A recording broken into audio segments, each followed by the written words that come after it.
অনেক দিন আগে, সেই প্রায় 1964 সালে ব্রিটিশ প্রধানমন্ত্রী হ্যারল্ড উইলসন কইছিল যে রাজনীতিতে একটা সপ্তাহ কিন্তু অনেক লম্বা সময়। আজকের দিনে বলতে হবে যে 24 ঘন্টা রাজনীতিতে অনেক লম্বা সময়। দেখেন, হঠাৎ করে অপ্রত্যাশিত যুদ্ধে পৃথিবী এক মহাযুদ্ধের মুখে এসে দাঁড়ায়। এখন যেমন দাঁড়াইছে ইরান আর ইসরায়েলের যুদ্ধে। ইসরায়েলের পক্ষ থেকে ইরানের উপরে অবৈধ এবং উস্কানিমূলক হামলা পৃথিবীর হিসাব নিকাশ পাল্টাই দিতে পারে। কি হবে আগামীতে বলা মুশকিল, তবে পুরো পৃথিবী এক অতি বিপজ্জনক সময় এসে দাঁড়াইছে। আজকে আমরা আলোচনা করব যে আসলে পশ্চিম এই যুদ্ধ থেকে কি চায়, কেন এই যুদ্ধ তৈরি হইল এবং শেষ পর্যন্ত কি হতে যাচ্ছে। ইরানের উপরে ইসরায়েলের হামলা কিন্তু এটা আত্মরক্ষা না, প্রতিরক্ষাও না। এটা ছিল নগ্ন সাম্রাজ্যবাদী আগ্রাসনের এক নিষ্ঠুর উদাহরণ। এই হামলা আন্তর্জাতিক আইনের স্পষ্ট লঙ্ঘন। জাতিসংঘ সনদের 2-4 ধারা অনুযায়ী কোনো রাষ্ট্র অপর রাষ্ট্রের বিরুদ্ধে শক্তি প্রয়োগ করতে পারে না, যদি না তা আত্মরক্ষার জন্য হয়। ইসরায়েল সেই নীতিকে প্রকাশ্যে পদদলিত করছে। আন্তর্জাতিক আইন ভঙ্গ করে সে তেহরানের পানি সরবরাহ ব্যবস্থার উপরে বর্বর হামলা চালাইছে। অথচ পশ্চিমা মিডিয়া দেখলে মনে হবে যে ইসরায়েল মজলুম। কি আশ্চর্য দুনিয়া! আন্তর্জাতিক আইনে পানির পরিষেবা, খাবার এবং সুয়ারেজ, এইটার উপরে হামলা করা মানবতার বিরুদ্ধে অপরাধ, একটা যুদ্ধাপরাধ। ইরানের বিরুদ্ধে এই আগ্রাসন এমন একটা সময় আসলো যখন গাজায় গণহত্যা চলতেছে, পশ্চিম তীরে দখলদারিত্ব এবং সারা দুনিয়ার মুসলিম জনগোষ্ঠীর উপরে নির্যাতন নিয়ে বিশ্বজুড়ে প্রতিবাদ চলতেছে। ইসরায়েল এই হামলার মাধ্যমে বিশ্ব জনমতকে বিভ্রান্ত করতে চায়, যুদ্ধের ক্ষেত্র প্রস্তুত করতে চায় এবং মুসলিম দেশগুলোকে উস্কাইতে চায়। নেতানিয়াহু নিজের মুখেই যা বলছে তার সারমর্ম হচ্ছে ইরান আর পাকিস্তান এই দুই রাষ্ট্রের সে ধ্বংস চায়। শোনেন তার মুখে। Mission that we have is to prevent a militant Islamic regime from meeting up with nuclear weapons or from nuclear weapons meeting up with a militant Islamic regime. The first is called Iran, the second is called Pakistan, because if these radical regimes have nuclear weapons, they will not obey the rules that have been obeyed in the last almost 7 decades. কারণ কি? কারণ একটা রাষ্ট্রে পারমাণবিক শক্তি আছে আর একটা রাষ্ট্র পারমাণবিক শক্তি অর্জন করতে যাচ্ছে বলে তাদের অভিযোগ। ইতিহাসের কি নির্মম পরিহাস, যে জনগোষ্ঠীকে দ্বিতীয় বিশ্বযুদ্ধের সময় নির্মম নির্যাতনের শিকার হইতে হয়েছিল, সেই জনগোষ্ঠীর হাত থেকে আজকে মধ্যপ্রাচ্যের মজলুমদেরকে বাঁচাইতে হইতেছে। ইতিহাসের এক সময়ের বাস্তবতা দিয়ে আর এক সময়ের কর্তব্য নির্ধারণ করা যায় না। যে আওয়ামী লীগের নেতৃত্বে দেখেন বাংলাদেশের স্বাধীনতার লড়াই হইল, সেই আওয়ামী লীগ পাক বাহিনীর মতো ঝাঁপায় পড়ল দেশের মানুষের বিরুদ্ধে, যুদ্ধ ঘোষণা করল, দেশের মানুষ এক হইয়া তারে উৎখাত করে দিল, বাংলার জমিন থেকে উৎখাত করে দিল যেভাবে পাক বাহিনীকে করছে।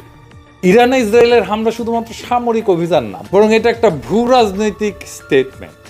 এই হামলা যেন আরব বসন্তের শেষ বছরাই গোলাপ। কিভাবে?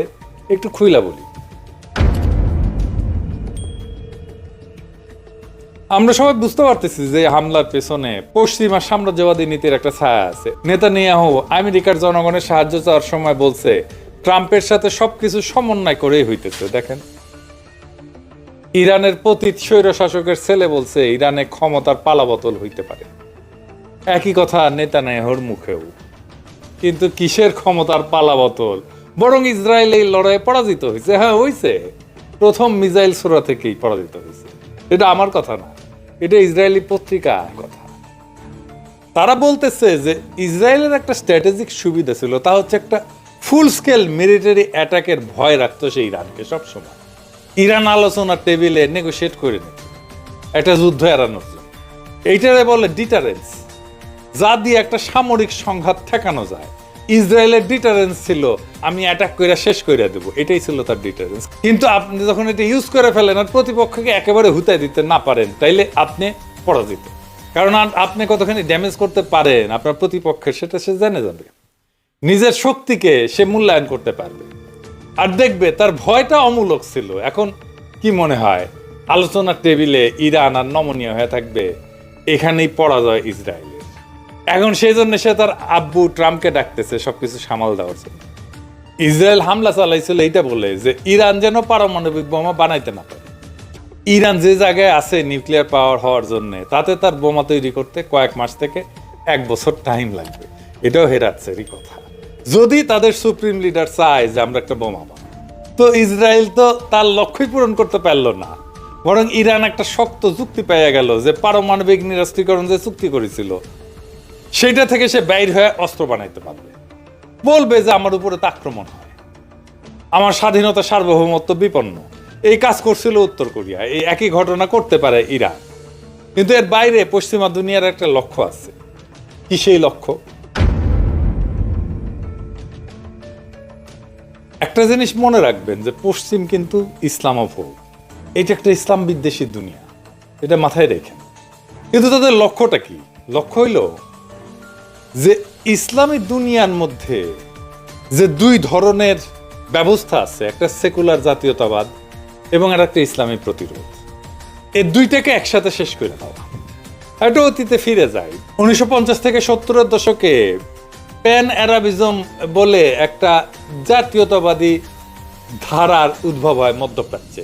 একটা শক্তিশালী সেকুলার শাসন ব্যবস্থা তৈরি করে, যেমন মিশরের গামাল আবদেল নাসের, সিরিয়ার হাফেজ আল আসাদ, ইরাকের সাদ্দাম হোসেন, লিবিয়ার মুয়াম্মার গাদ্দাফি। এরা কিন্তু জাতীয়তাবাদী ছিল এবং তার সাথে তার আইডিয়ার সাথে সমাজতন্ত্রের ধারণার একটা সংমিশ্রণ ঘটাইছিল। এবং এইটা কইরে সে পশ্চিমা আগ্রাসনের সামনে একটা বড় বাধা হয়ে দাঁড়াইছে। আরব বসন্ত ছিল, এই যে কাঠামোগুলো ছিল এগুলোকে ভাঙার কাজ, একে একে সবগুলো ভাঙছে। আরব বসন্তের পর মধ্যপ্রাচ্য আর গণতন্ত্রের দিকে আগাইছে কি? আগায়নি, বরং পশ্চিমা নিয়ন্ত্রিত নতুন এক ব্যবস্থার দিকে যাচ্ছে। এই হামলা এবং তারপরে পুনর্গঠন একটা বড় পরিকল্পনার অংশ, যেটা শুরু হয়েছে ইরাকে, লিবিয়াতে, সিরিয়াতে, যেখানে পশ্চিমা এবং স্থানীয় এলিটদের সম্মিলিত আধিপত্য প্রতিষ্ঠিত হবে। চমস্কি এটা নিয়ে বলছিলেন যে পশ্চিমারা সেকুলারিজম এবং ইসলামী মৌলবাদ উভয়কেই ধ্বংস করে, কারণ তাদের জন্য যে কোনো ধরনের প্রতিরোধী অগ্রহণযোগ্য। চমস্কি স্পষ্টভাবে বলছেন যে ইসরায়েলের পক্ষে ইরানের মোকাবেলা করা সম্ভব না। তারা যুক্তরাষ্ট্রকে সামনে রেখে যুদ্ধ বাজাইতে চায়। চমস্কির 2টা লেখা আছে, ফেথফুল ট্রায়াঙ্গেল এবং নো লঙ্গার সেফ বলে। এই 2টা লেখাতেই সে এই কথাগুলোই বলছে। ইসরায়েল যে আমেরিকাকে সামনে রেখে লড়াইটা চালাইতে চায় সেটা সে এখানে বলছে ইংরেজি যেহেতু কইছে ঠিকই কইছে, তাই না?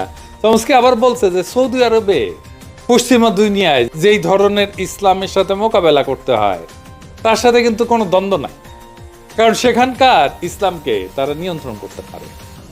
কিন্তু সমস্যাটা তখনই তৈরি হয় যখন কোনো দেশ তাদের বিরুদ্ধে, পশ্চিমের বিরুদ্ধে প্রতিরোধ গড়ে তোলে। তখন তারা সেকুলার বা ইসলামী উভয় প্রতিরোধকেই নিশ্চিহ্ন করার চেষ্টা করে। এটাই হইতেছে তাদের নতুন ব্যবস্থা। তারা একদিকে বলে আমরা ইসলামী মৌলবাদের বিরুদ্ধে যুদ্ধ করতে, ওরা তো ইসলামী সেকুলারদেরও পছন্দ করে না, তাদেরকেও হুতায় দেয়। এবং তাহলে এই নতুন ব্যবস্থাটা কিভাবে কাজ করে? 5 ভাবে কাজ করে। 1 নম্বরে হইতেছে আইন এবং দখলের মাধ্যমে নিয়ন্ত্রণ। 2 নম্বরে হইতেছে অর্থনৈতিক ঋণ এবং বিনিয়োগের মাধ্যমে দেশগুলোকে নিজের নিয়ন্ত্রণে রাখা। 3 নম্বরে হইতেছে রাজনৈতিক কাঠামো পরিবর্তন করে তাদের ইচ্ছা মতো পরিচালিত করা যায় এমন সরকার প্রতিষ্ঠা করা। 4 নম্বর হচ্ছে যে মুসলিমদের জীবনকে এমন এক সংঘাতে ফেলে দেওয়া যেখানে তাদের জীবনের মূল্য নাই বললেই চলে। 5 নম্বর হচ্ছে দীর্ঘমেয়াদী সংঘাত এবং বিভক্তি তৈরি করে, যেখানে ইসলাম এবং সেকুলারিজমের দ্বন্দ্ব জিয়ায় রেখে সুবিধা নেওয়া যায়।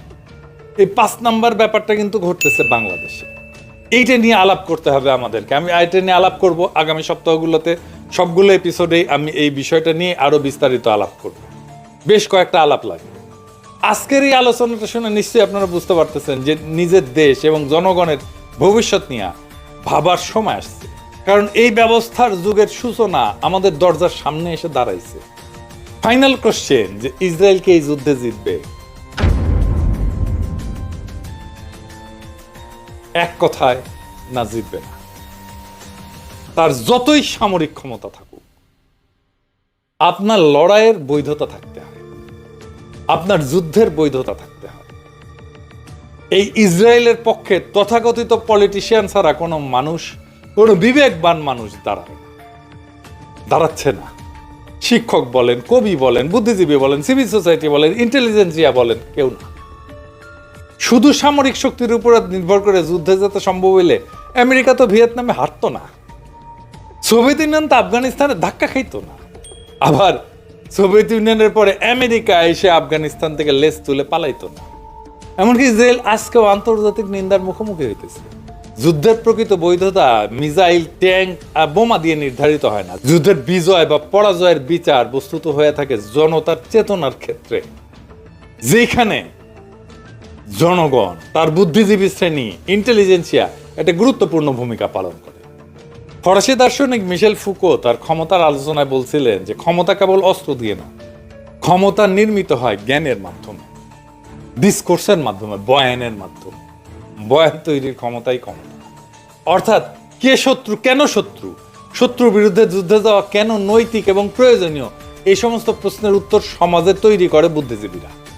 এইটাই আসল ক্ষমতার একটা নৈতিক সাংস্কৃতিক বৈধতার প্রক্রিয়া। এটাকে বলা হয় লেজিটিমাইজেশন।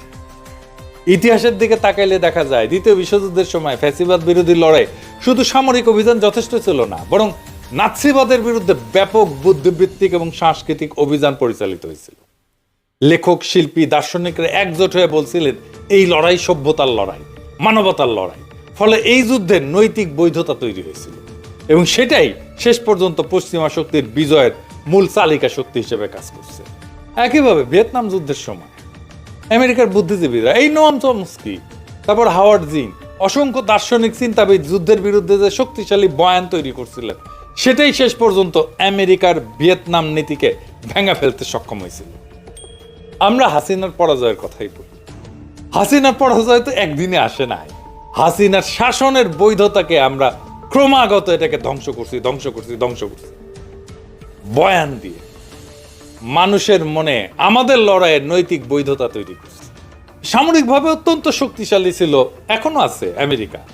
তা সত্ত্বেও যুক্তরাষ্ট্র পরাজিত হয়েছিল ভিয়েতনামে, আফগানিস্তানে, কারণ তারা এই যুদ্ধের নৈতিক বৈধতা হারায় ফেলছিল।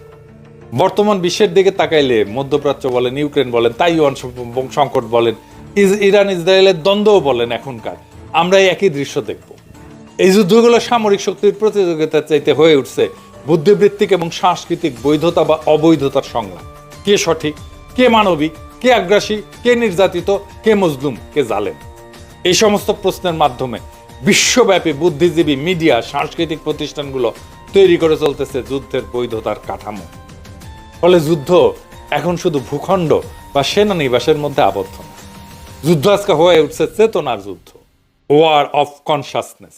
সেখানে ইন্টেলিজেন্সিয়ার আসল শক্তি। ইন্টেলিজেন্সিয়া যুদ্ধের বোধ তৈরি করে, সেই বোধ তৈরি করে নৈতিক বৈধতা, এবং শেষ পর্যন্ত যুদ্ধের জয় পরাজয় নির্ধারণ করে দেয় সেই বোধ। তাই আজকের যুগে শুধুই শক্তিশালী সেনাবাহিনী থাকা যথেষ্ট না, শুধু প্রচুর যুদ্ধাস্ত্র থাকা যথেষ্ট না। সেই শক্তিকে মানুষের মধ্যে গ্রহণযোগ্য করতে প্রয়োজন বুদ্ধিবৃত্তিক এবং নৈতিক সমর্থন। কারণ শেষ পর্যন্ত ইতিহাস লিখে যায় বিজয়ীর বুদ্ধিজীবীরা, সামরিক বাহিনী না। তাই আজকে ইরান ইসরায়েল যুদ্ধে যাই ঘটুক না কেন, মনে রাখবেন ইসরায়েল পরাজিত হয়েছে, পরাজিত হবে, আখেরে পরাজিত হবেই, এবং মজলুম এক সময় না এক সময় বিজয়ী হবে। আজকে তারা যতই পিছু হটুক, এটাই ইতিহাস, এটাই পৃথিবীর ইতিহাস। পৃথিবীর ইতিহাস এই দিকে অগ্রসর হচ্ছে এবং আমরা ইতিহাসের সঠিক দিকে আছি, এবং এই লড়াই থেকেই একদিন ফিলিস্তিন মুক্ত হবে, ফিলিস্তিন স্বাধীন হবে। ইনকিলাব জিন্দাবাদ।